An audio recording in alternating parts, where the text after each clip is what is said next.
법률방송은 지난주 상습적 악질적 양육비 미지급은 아동학대라는 취지의 고소장을 단독 입수해 그 주장과 논리를 소개하고 양육비 미지급자에 대한 형사처벌 관련 문제를 전해드렸습니다. 그런데 양육비를 지급하지 않은 피고소인의 어머니, 고소인의 전 시어머니인데요. 이분이 명예훼손과 모욕 혐의로 맞고소를 했습니다. 어떤 내용인지 장한지 기자가 전해드립니다.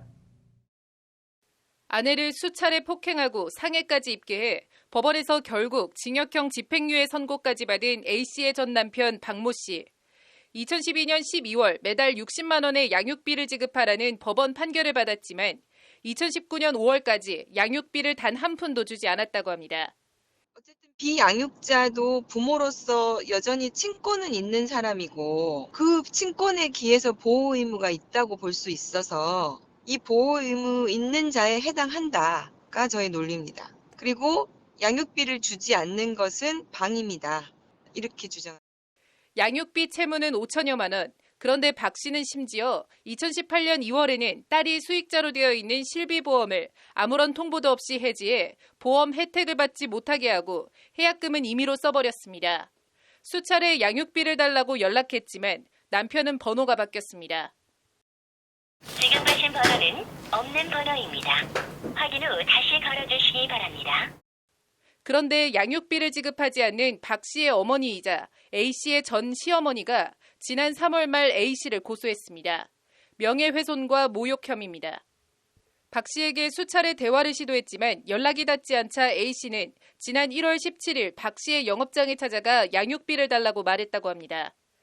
양육비 어떻게 해결할 거냐, 너 양육비 어떻게 해결할 거야 이렇게 얘기했는데 같은 소리 하고 있네. 딱 이 상대방이 저한테 먼저 욕을 했죠.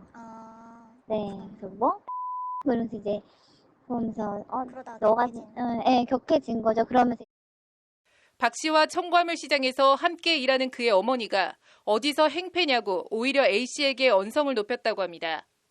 같이 장사를 하고 있어요. 본인 못 친하고. 예, 그래서 거기에 이제 박 찾아갔는데 근데 걔네 엄마가 저한테 이제 여기가 어디라고 와서 이렇게 행패냐, 입이 10개가 더 할 말이 없는 니 이런 식으로 얘기를 해요. 고소장엔 A씨가 2020년 1월 17일 14시경 본인 영업장에 찾아와 욕설 및 난동을 부렸다고 적혀 있습니다. 또한 A씨가 본인 영업장에서 본인 아들의 범죄 경력을 큰 소리로 외쳤으며 본인에게 심한 욕설을 했다는 것이 A씨 전 시어머니의 주장입니다. 부모 모시기 싫어서 나갔다 이렇게 오히려 없는 사실을 얘기를 해서 제가 당신 아들 가정폭력으로 집행유예 나오고 그것 때문에 이혼했는데 내가 판결문 갖다 줄까 이런 대화들을 하는데 그 내용이 이제 자기 아들의 그 범죄 이력을 공개적으로 얘기를 했다.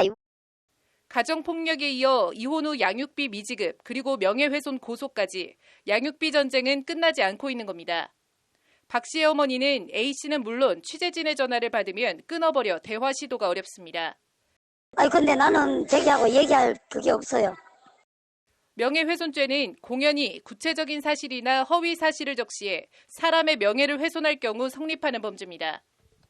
허위의 사실을 적시한 경우에는 가중되어 5년 이하의 징역이나 10년 이하의 자격정지 또는 1,000만 원 이하의 벌금에 처합니다. 진실한 사실을 적시한 경우에는 2년 이하의 징역이나 금고 또는 500만 원 이하의 벌금에 처해집니다. 다만 사실 적시 명예훼손의 경우 그 사실로 얻는 공익성이 더 크다고 인정되면 범죄로 보고 있지 않고 있습니다. 허위 사실뿐만 아니라 진실한 사실에 대해서 공연히 이제 알려도 법적으로 명예훼손이 되기는 해요. 그래서 공익성이 인정이 된다라든가 그런 부분이 인정이 되면은 이제 위법성을 조각한다고 해서 따로 이제 범죄가 되지는 않는다라고 해서 기소를 하지는 않아요.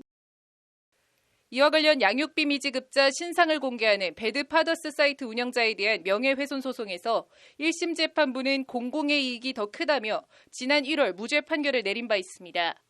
또한 양육비 미지급자에 대해 운전면허를 정지시키는 내용이 담긴 법안이 지난주 20대 국회 종료를 앞두고 국회 본회의를 통과했습니다. 양육비 미지급에 이제 국가가 제재를 가하며 개입하게 된 만큼 양육자의 고통을 가중시키는 양육비 전쟁은 멈춰야 할 시점입니다. 법률방송 장한지입니다. 네.